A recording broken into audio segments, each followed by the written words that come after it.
ಪ್ರಿಯರೇ, ದಿನದ ಬದುಕಿಗೊಂದು ಕ್ರಿಸ್ತನ ಈ ದನಿ ನಮ್ಮೆಲ್ಲರಿಗೂ ಪ್ರೇರಣೆಯಾಗಲಿ. ಪೂಜಾ ವಿಧಿಯ ಸಾಧಾರಣ ಕಾಲದ 4ನೇ ವಾರ, ಜನವರಿ 29, 2024, ಸೋಮವಾರ. ಸಂತ ಮಾರ್ಕನು ಬರೆದ ಪವಿತ್ರ ಶುಭ ಸಂದೇಶದಿಂದ ವಾಚನ. 5ನೇ ಅಧ್ಯಾಯ, 1-20 ವಚನಗಳು. ಆ ಕಾಲದಲ್ಲಿ ಯೇಸು ಮತ್ತು ತಮ್ಮ ಶಿಷ್ಯರು ಗಲಿಲೆಯ ಸರೋವರವನ್ನು ದಾಟಿ ಆಚೆಯ ಕಡೆಯಲ್ಲಿದ್ದ ಗೆರಸೇನರ ಪ್ರಾಂತ್ಯವನ್ನು ಸೇರಿದರು. ಯೇಸು ಸ್ವಾಮಿ ದೋಣಿಯಿಂದ ಇಳಿಯುತ್ತಲೇ ದೆವ್ವ ಹಿಡಿದಿದ್ದ ಒಬ್ಬನು ಸಮಾಧಿಯ ಗುಹೆಯೊಳಗಿಂದ ಅವರ ಎದುರಿಗೆ ಬಂದರು. ಸಮಾಧಿಯ ಗುಹೆಗಳೇ ಅವನಿಗೆ ವಾಸಸ್ಥಳವಾಗಿದ್ದವು. ಅವನನ್ನು ಬಂಧಿಸಲು ಯಾರಿಂದಲೂ ಆಗುತ್ತಿರಲಿಲ್ಲ. ಸಂಕೋಲೆಯಿಂದ ಬಂಧಿಸುವುದು ಅಸಾಧ್ಯವಾಗಿತ್ತು. ಸರಪಳಿ ಸಂಕೋಲೆಗಳಿಂದ ಅವನನ್ನು ಕಟ್ಟಿದಾಗ ಅವುಗಳನ್ನು ತುಂಡು ತುಂಡು ಮಾಡುತ್ತಿದ್ದನು. ಅವನನ್ನು ಹತೋಟಿಗೆ ತರುವ ಸಾಮರ್ಥ್ಯ ಯಾರಿಗೂ ಇರಲಿಲ್ಲ. ಹಗಲಿರುಳೆನ್ನದೆ ಸಮಾಧಿಯ ಗುಹೆಗಳಲ್ಲಿಯೂ ಬೆಟ್ಟ ಗುಡ್ಡಗಳಲ್ಲಿಯೂ ಅವನು ಅಲೆದಾಡುತ್ತಾ ಅರಚಾಡುತ್ತಾ ಕಲ್ಲುಗಳಿಂದ ತನ್ನನ್ನು ತಾನೇ ಚಚ್ಚಿಕೊಳ್ಳುತ್ತಾ ಇದ್ದನು. ದೂರದಲ್ಲಿ ಬರುತ್ತಿದ್ದ ಯೇಸು ಸ್ವಾಮಿಯನ್ನು ಕಂಡು ಅವನು ಓಡಿ ಬಂದು ಅವರಿಗೆ ಸಾಷ್ಟಾಂಗವೆರಗಿ, ಪ್ರಭು ಯೇಸುವೆ, ಪರಮೋನ್ನತ ದೇವರ ಪುತ್ರರೇ, ನಿಮಗೇಕೆ ನನ್ನ ಗೊಡವೆ? ದೇವರಾಣೆ, ನನ್ನನ್ನು ಪೀಡಿಸಬೇಡಿ, ನಿಮ್ಮನ್ನು ಬೇಡಿಕೊಳ್ಳುತ್ತೇನೆ ಎಂದು ಅಬ್ಬರಿಸಿದನು. ಕಾರಣ ಅವನನ್ನು ಬಿಟ್ಟು ತೊಲಗಬೇಕೆಂದು ಯೇಸು ದೆವ್ವಕ್ಕೆ ಈ ಮೊದಲೇ ಕಟ್ಟಪ್ಪಣೆ ಮಾಡಿದ್ದರು. ನಿನ್ನ ಹೆಸರೇನು ಎಂದು ಯೇಸು ಅವನನ್ನು ಕೇಳಲು, ನನ್ನ ಹೆಸರು ಗಣ, ಏಕೆಂದರೆ ನಾವು ಬಹುಮಂದಿ ಇದ್ದೇವೆ ಎಂದನು. ಅಲ್ಲದೆ ನಮ್ಮನ್ನು ಆ ಪ್ರಾಂತ್ಯದಿಂದ ಹೊರಗಟ್ಟಬೇಡಿ ಎಂದು ಯೇಸುವನ್ನು ಬಹಳವಾಗಿ ಬೇಡಿಕೊಂಡನು. ಸಮೀಪದಲ್ಲೇ ಹಂದಿಗಳ ದೊಡ್ಡ ಹಿಂಡೊಂದು ಬೆಟ್ಟದ ತಪ್ಪಲಲ್ಲಿ ಮೇಯುತ್ತಿತ್ತು. ಆ ದೆವ್ವಗಳು ನಾವು ಆ ಹಂದಿಗಳೊಳಗೆ ಸೇರಿಕೊಳ್ಳುವಂತೆ ನಮ್ಮನ್ನು ಕಳುಹಿಸಿಕೊಡಿ ಎಂದು ಯೇಸುವನ್ನು ಬೇಡಿಕೊಂಡವು. ಅವರು ಹಾಗೆಯೇ ಅಪ್ಪಣೆ ಮಾಡಿದರು. ಕೂಡಲೇ ದೆವ್ವಗಳು ಆ ವ್ಯಕ್ತಿಯಿಂದ ಹೊರಬಂದು ಹಂದಿಗಳೊಳಗೆ ಹೊಕ್ಕವು. ಇದರ ಪರಿಣಾಮವಾಗಿ 2,000 ಹಂದಿಗಳಿದ್ದ ಆ ಹಿಂಡು ಬೆಟ್ಟದ ಕಡಿದಾದ ಬದಿಯಿಂದ ಸರೋವರದತ್ತ ಧಾವಿಸಿ ಅದರಲ್ಲಿ ಬಿದ್ದು ಮುಳುಗಿ ಹೋಯಿತು. ಹಂದಿಗಳನ್ನು ಮೇಯಿಸುತ್ತಿದ್ದವರು ಓಡಿ ಹೋಗಿ ಊರು ಕೇರಿಗಳಲ್ಲಿ ಈ ವಿಷಯವನ್ನು ತಿಳಿಸಿದರು. ನಡೆದ ಸಂಗತಿ ಏನೆಂಬುದನ್ನು ನೋಡಲು ಜನರು ಹೊರಟು ಯೇಸು ಸ್ವಾಮಿಯ ಬಳಿಗೆ ಬಂದರು.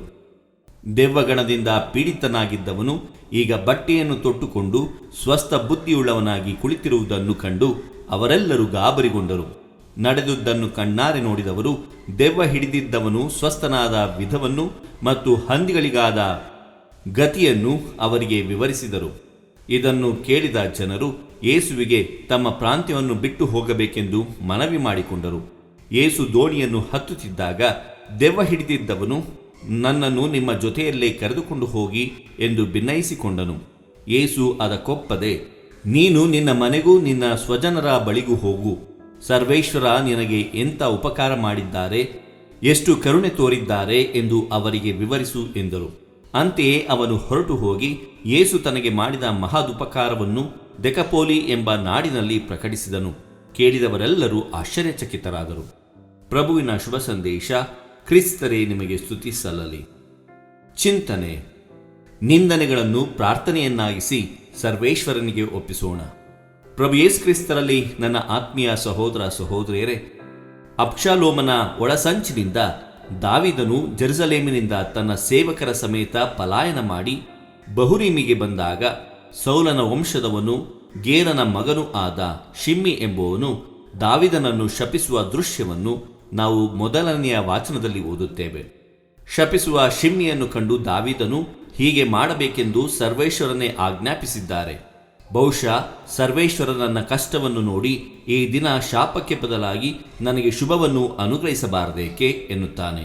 ನಾವು ಕೂಡ ಇಂತಹ ನಿಂದನೆಗಳನ್ನು ಹಲವೊಮ್ಮೆ ಕೇಳಿರಬಹುದು. ಅದರಲ್ಲೂ ನಾವು ಒಳ್ಳೆಯದನ್ನು ಮಾಡಲು ಹೊರಟಾಗ ನಿಂದನೆಗಳು ಕಟ್ಟಿಟ್ಟ ಬುತ್ತಿ.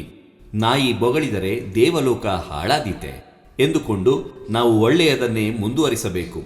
ನಿಂದನೆಗಳಲ್ಲಿರುವ ಕೆಲವೊಂದು ಸತ್ಯಾಂಶವನ್ನು ಸ್ವೀಕರಿಸಿ ಉಳಿದುದನ್ನು ನಿರ್ಲಕ್ಷಿಸಿ ನಡೆದರೆ ನಾವು ವಿನಮ್ರರಾಗಿಯೂ ಪ್ರಬುದ್ಧರಾಗಿಯೂ ಬಾಳುತ್ತೇವೆ. ದೂರುವವರು, ನಿಂದಿಸುವವರು, ದೂಷಿಸುವವರು ಇರುವುದರಿಂದಲೇ ನಮ್ಮ ನಡವಳಿಕೆಯ ಬಗ್ಗೆ ನಾವು ಎಚ್ಚರದಿಂದಿರುತ್ತೇವೆ. ದಾವೀದನಂತೆ ನಿಂದನೆಗಳನ್ನು ಪ್ರಾರ್ಥನೆಯನ್ನಾಗಿಸಿ ಸರ್ವೇಶ್ವರನಿಗೆ ಒಪ್ಪಿಸುವ ಮನೋಭಾವ ನಮಗೆ ಸಿದ್ಧಿಸಲಿ. ಪ್ರಿಯರೇ, ಇಂದಿನ ಶುಭ ಸಂದೇಶದಲ್ಲಿ ಯೇಸು ದೆವ್ವ ಪೀಡಿತನನ್ನು ಬಿಡುಗಡೆಗೊಳಿಸುವುದನ್ನು ಕೇಳುತ್ತೇವೆ. ಯೇಸು ಸರ್ವಕ್ಕೂ ಒಡೆಯ ಎಂದು ಈ ಘಟನೆ ದೃಢಪಡಿಸುತ್ತದೆ. ಅದೇ ವಿಶ್ವಾಸದಿಂದ ನಮ್ಮಲ್ಲಿರುವ ದೆವ್ವಗಳನ್ನು ಬಿಡಿಸಲು ಕ್ರಿಸ್ತನನ್ನು ಕೇಳಿಕೊಳ್ಳೋಣ. ಪುರಂದರದಾಸರ ಒಂದು ಕೀರ್ತನೆಯಲ್ಲಿ ಈ ಸಾಲುಗಳು ಬರ್ತವೆ. ನಿಂದಕರಿರಬೇಕು ಜಗದುಳು, ನಿಂದಕರಿರಬೇಕು. ಹಂದಿ ಇದ್ದರೆ ಕೇರಿ ಹ್ಯಾಂಗೆ ಶುದ್ಧಿಯೋ ಹಾಗೆ ನಿಂದಕರಿರಬೇಕು. ಸಂತರ ಸ್ಮರಣೆ. ಪ್ರಿಯರೇ, ಇಂದು ನಾವು ಸಂತ ಅಪೊಲಿನಾರಿಸ್ ಕ್ಲಾಡಿಯಸ್ ಇವರ ಸ್ಮರಣೆಯನ್ನು ಮಾಡುತ್ತಿದ್ದೇವೆ. ಇವರ ಕಾಲಾವಧಿ ಸುಮಾರು 189. ಇವರು ಅತ್ಯಂತ ಮಹತ್ವದ ಮಠಾಧಿಪತಿಯಾಗಿದ್ದರು. ಮಧ್ಯ ತುರ್ಕಿಸ್ತಾನದ ಹೆರಾಪೋಲಿಸ್ನ ಧರ್ಮಾಧ್ಯಕ್ಷರಾಗಿದ್ದ ಅಪೊಲಿನಾರಿಸ್ ಕ್ರೈಸ್ತ ಮತಾವಲಂಬಿಗಳು ತೀವ್ರ ಹಿಂಸೆಗೆ ಒಳಗಾಗಿದ್ದ ಕಾಲಘಟ್ಟದಲ್ಲಿ ಜೀವಿಸುತ್ತಿದ್ದರು. ಆಗ ಕ್ರೈಸ್ತ ವಿರೋಧಿ ದೊರೆಯಾಗಿದ್ದ ಮಾರ್ಕುಸ್ ಅರೆಲಿಯಸ್ ಮನಪರಿವರ್ತನೆಗೆ ಕಾರಣರಾದರು. ಆದರೆ ಆತನ ಮರಣದ ನಂತರ ಆದ ಕ್ರೈಸ್ತ ವಿರೋಧಿ ಹಿಂಸೆಗೆ ಬಲಿಯಾದರು. ಸಂತ ಅಪೊಲಿನಾರಿಸ್ ಕ್ಲಾಡಿಯಸ್ ರವರೇ ನಮಗಾಗಿ ಪ್ರಾರ್ಥಿಸಿರಿ. ದೇವರು ನಮ್ಮೆಲ್ಲರನ್ನು ಆಶೀರ್ವದಿಸಲಿ. ಇದು ಧ್ವನಿ ಮಾಧ್ಯಮ ಮನೆಯ ಕೊಡುಗೆ. ಧ್ವನಿ ವಂದನೆಯ ಸ್ವಾಮಿ ಶಾಂತಕುಮಾರ್ ಜೆ, ಬೆಂಗಳೂರು ಮಹಾಧರ್ಮ ಕ್ಷೇತ್ರ. ಪ್ರಿಯರೇ, ಈ ಚಾನೆಲ್ ಅನ್ನು ಸಬ್ಸ್ಕ್ರೈಬ್ ಮಾಡಿ ಪ್ರತಿದಿನ ದೇವರ ವಾಕ್ಯವನ್ನು ಆಲಿಸುತ್ತಾ ಅದನ್ನು ಇತರರೊಂದಿಗೆ ಹಂಚಿಕೊಳ್ಳಲು ನಮಗೆ ನೆರವಾಗಿರಿ. ಧನ್ಯವಾದಗಳು.